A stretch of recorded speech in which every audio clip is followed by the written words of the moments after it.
प्रिय भक्तगण, आज हम आपको एक कथा का श्रवण करा रही हूँ जो सुनने मात्र से आपके जीवन में सुख, संपत्ति और धन की वर्षा होगी। तो चलिए कथा को प्रारंभ करते हैं। एक बार माता पार्वती और भगवान शिव जब पृथ्वी लोक पर जाते हैं तो वहां एक अमीर चंद नाम का व्यक्ति काफी दुखी और उदास बैठा था। अगर आप यह कहानी सुन रहे हैं तो पूरा सुनिए।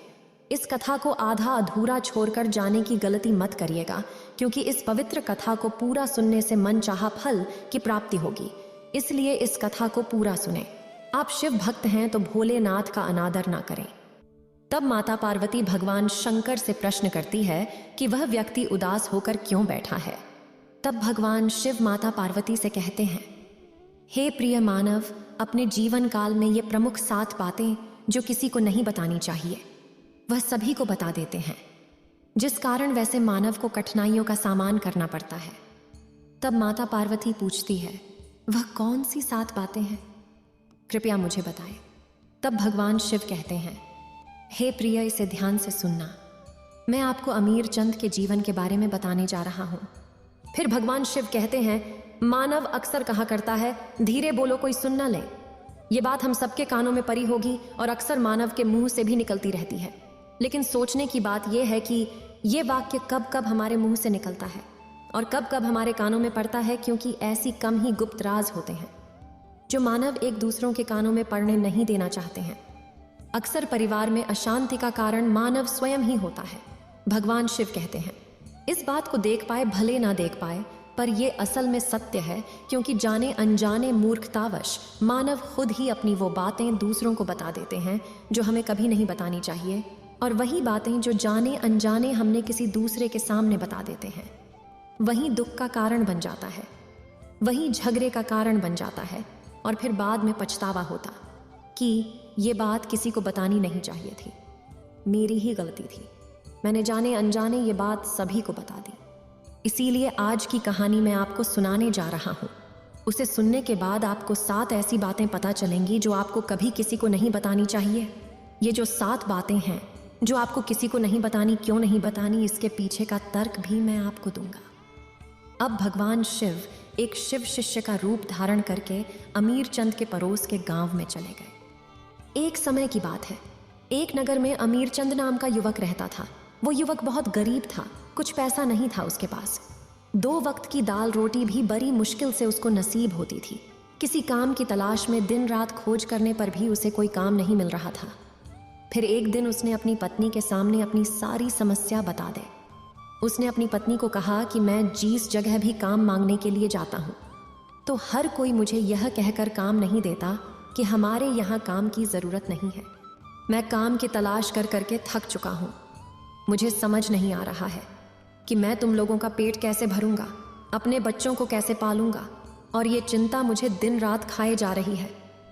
यह सुनकर उसकी पत्नी ने कुछ सोच कर कहा कि तुम एक आदमी के पास एक बार ही काम मांगने के लिए जाते हो, और जब वह काम नहीं देता तो तुम दोबारा उसके पास जाते तक नहीं। अगर तुम्हें उनसे काम लेना है तो तुम्हें हमदर्दी जताने होंगे, तुम्हें उनसे हमदर्दी हासिल करनी होगी, अपनी गरीबी दिखानी होगी, ताकि वो लोग तुम्हारी मजबूरी समझकर तुम्हें काम पर रख लें।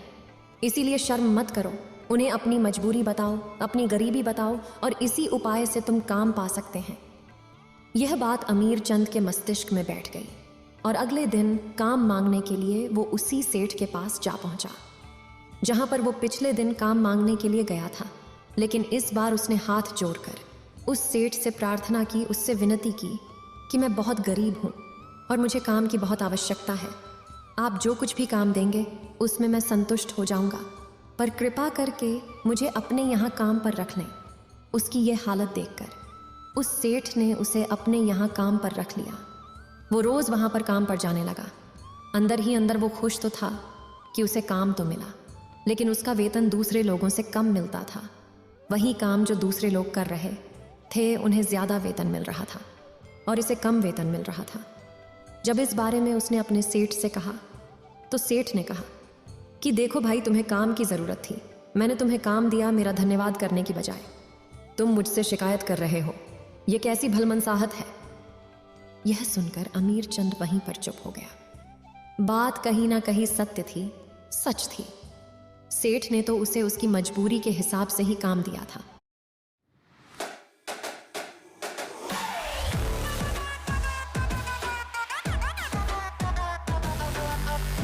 हिसाब से ही काम दिया था और इसीलिए वह उसे अपने अनुसार ही वेतन देता था।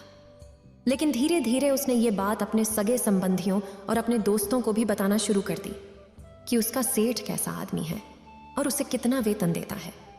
समय बीतता रहा और अमीर चंद पूरी लगन के साथ अपना काम करता रहा, लेकिन अब परिस्थितियां बदलने लगी थीं।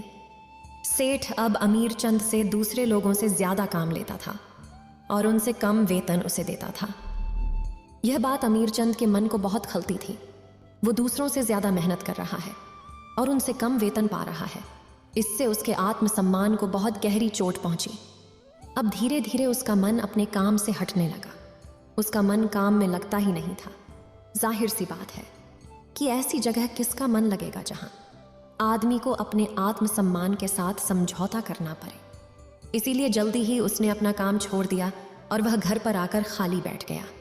अब उसके पास घर का खर्चा चलाने के लिए भी पैसे नहीं बचे थे।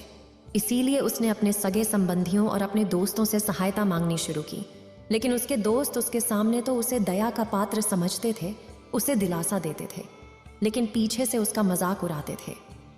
वह कहते हैं कि कितना बेवकूफ है, सेठ ने इतना काम दिया और बेचारे को पैसे भी दिए और काम भी छोड़ दिया। अरे हम इसको पैसे दे दें तो ये कल हमारा भी पैसा वापस नहीं कर पाएगा। इसकी ऐसी हालत है, काम तो उसके पास कुछ है नहीं, पैसा कहाँ से लाके देगा। और इसी वजह से अमीर चंद की हालत दिन ब दिन खराब होती जा रही थी। अब वो दिन रात तनाव में रहने लगा था। वही दोस्त, वही सगे संबंधी जो उसकी अपने होने का दिखावा करते थे, वो उसे दया का पात्र समझ रहे थे, उसके ऊपर तरस खा रहा था। सब लोग आकर उसे ज्ञान तो बहुत देते थे, लेकिन कोई सहायता नहीं करता था। और अक्सर ऐसा ही होता है, ज्ञान देने वाले तो बहुत मिल जाते हैं, लेकिन मदद करने वाले, उंगली पकड़कर हाथ पकड़कर आगे चलाने वाले कितने लोग मिलते हैं। एक दिन उसे पता चला कि पड़ोस के गांव में एक शिव शिष्य आया हुआ है जो बहुत ही ज्ञानी है। अमीर चंद इतना तनाव में था कि उसे कोई रास्ता नजर ही नहीं आ रहा था। इसीलिए जाने अनजाने वो उस शिव शिष्य के पास पहुंच जाता है। वहां पहुंचकर वह सीधे उनके पैरों में गिरकर रोने लग जाता है। वो रोते रोते उन्हें अपनी सारी परिस्थिति बताता है। उसे बताता है कि किस तरह उसके सेठ ने उसका फायदा उठाया और उसके सगे संबंधी उसके साथ कैसा व्यवहार रखते हैं। सारी बातें सुनकर शिव शिष्य ने उसे चुप कराते हुए कहा कि बंदे, ये सारी समस्याएं तुम्हारी बुद्धिहीनता, तुम्हारी मूर्खता के कारण उत्पन्न हुई है। अगर तुम्हारे अंदर विवेक होता तो इनमें से एक भी समस्या तुम्हारे चित्त को दुखी नहीं कर सकती थी, लेकिन तुमने अपने अविवेक के कारण, अपनी मूर्खता के कारण खुद ही अपने रास्ते में कांटे बिछा दिए। आज मैं तुम्हें 7 बातें बता रहा हूं जो भूल कर भी किसी को मत बताना और इन बातों का अनुसरण करना तो बाहर से मिलने वाले दुखों को दूर कर ही सकते हो जो बेवजह दुनिया की वजह से तुम्हारे अंदर पनपते हैं। पहली बात जो किसी को नहीं बतानी चाहिए वो है अपनी मजबूरी। अपनी मजबूरी का दिखावा करके दूसरों का दया पात्र बनके उनकी सहायता लेने की गलती कभी मत करना। हो सकता है कि आज वो तुम्हारी मजबूरी देखकर तुम्हारी सहायता कर दें, लेकिन कल वो तुम्हारा फायदा उठाने से भी नहीं चूकेगा। और अगर फायदा भी नहीं उठाया तो दूसरों के सामने तुम्हारा मजाक बनाने में वो आदमी कभी नहीं चूकेगा। इसीलिए कभी भी अपनी मजबूरी का दिखावा मत करो। अगर घर में 2 रोटी है, सूखी रोटी है, तो वही खाकर सो जाओ, लेकिन दूसरों को इसके बारे में भनक तक नहीं लगनी चाहिए। जरा आप खुद सोचो, मजबूरी बताने का क्या प्रयोजन होता है। एक इंसान का या तो दूसरों से सहानुभूति हासिल करना चाहता है या उनसे कोई आर्थिक मदद चाहता है, लेकिन अगर दोनों ही परिस्थितियां आप देखें तो दूसरा आदमी आपका फायदा उठाने से नहीं चूकेगा। और अगर वो फायदा नहीं भी उठाएगा तो अपनी नजर में तो वो आपको मूर्ख ही समझेगा, बेवकूफ समझेगा और दूसरों के सामने आपका मजाक तो जरूर बनाएगा। इसीलिए अपनी मजबूरी के बारे में कभी किसी को मत बताना। दूसरी बात जो किसी को भी नहीं बतानी चाहिए वह है अपनी अतीत की गलतियां और भविष्य की रणनीतियां। जरा सोचो कि अगर हम अपने अतीत की गलतियां किसी दूसरे को बताते हैं तो उसका क्या प्रभाव होगा। वो गलतियां ठीक तो नहीं की जा सकती, जाहिर है, तो उन्हें बताने का क्या प्रयोजन रह जाता है। आप अपने अंधेरे पक्ष को खुद दुनिया के सामने बता रहे हो, खुद अपनी गलतियां दूसरों के सामने बता रहे हो। इससे उस आदमी की नजर में आपका एक चरित्र घटित हो जाएगा और वो भविष्य में हमेशा आपको उसी नजरिए से देखेगा। इसीलिए किसी भी आदमी की नज़र में अपना चरित्र गठित मत होने दो और ज़रा सोचो कि आप व्यर्थ में ही अपनी भविष्य की रणनीतियाँ दूसरों के सामने बता रहे हो। जो लोग आपके काम का हिस्सा ही नहीं हैं, उनके सामने अपनी भविष्य की रणनीतियाँ, अपने डींगे हाँकने का क्या फ़ायदा। उन लोग आपकी सहायता तो नहीं करेंगे, लेकिन आपकी भविष्य की रणनीतियाँ में बाधा ज़रूर बन सकते हैं। आप खुद अपने विवेक का इस्तेमाल करिए और सोचिए कि आपके साथ भी ऐसा हुआ है कि आपने अपने भविष्य की रणनीति किसी को बताई हो और वो कामयाब ही ना हुई हो। ज़रूर हुआ होगा। ज़रा गौर से सोचिए। तीसरी बात जो किसी को नहीं बतानी चाहिए वो है अपनी घर की बात है।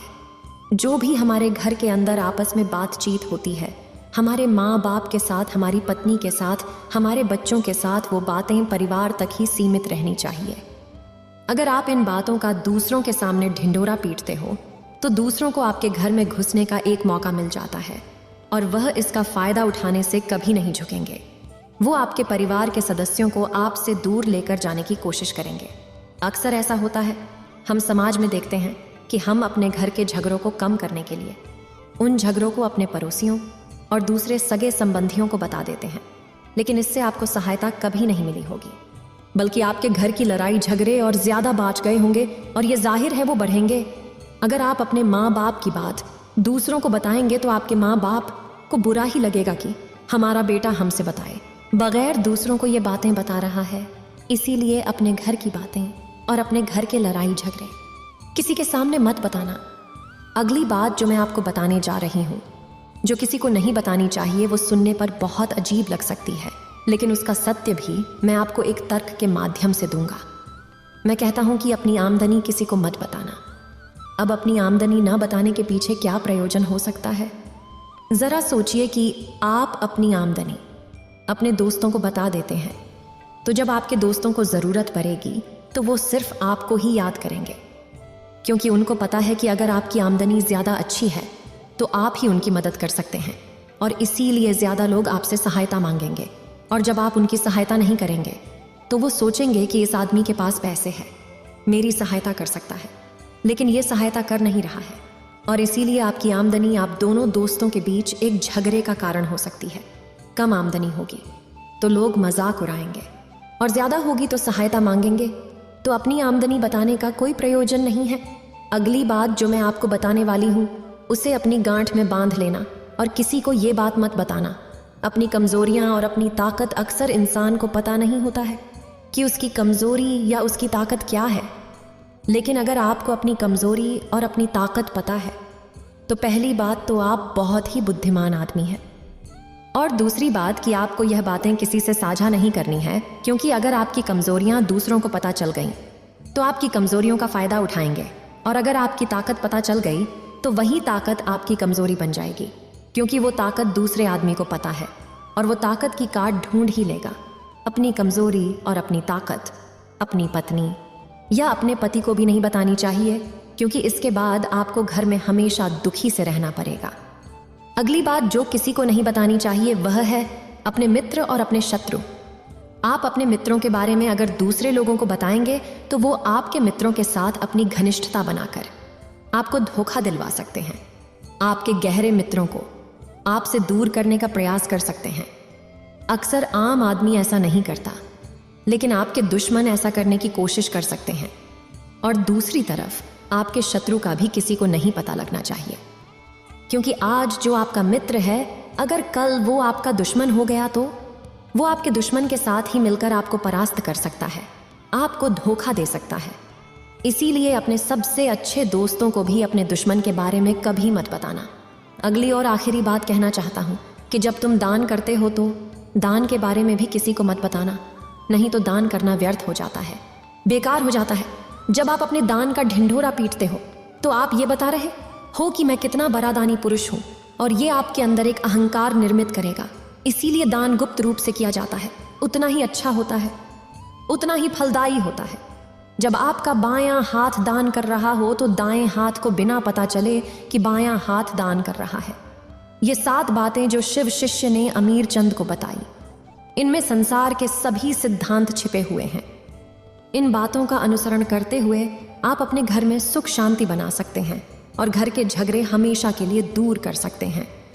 आप इन बातों के बारे में अपने विवेक से भी सोचेंगे तो आपको ये बातें सच मालूम पड़ेगी और हमारा कहानी सुनाने का मकसद यही है कि आपका विवेक जागृत हो।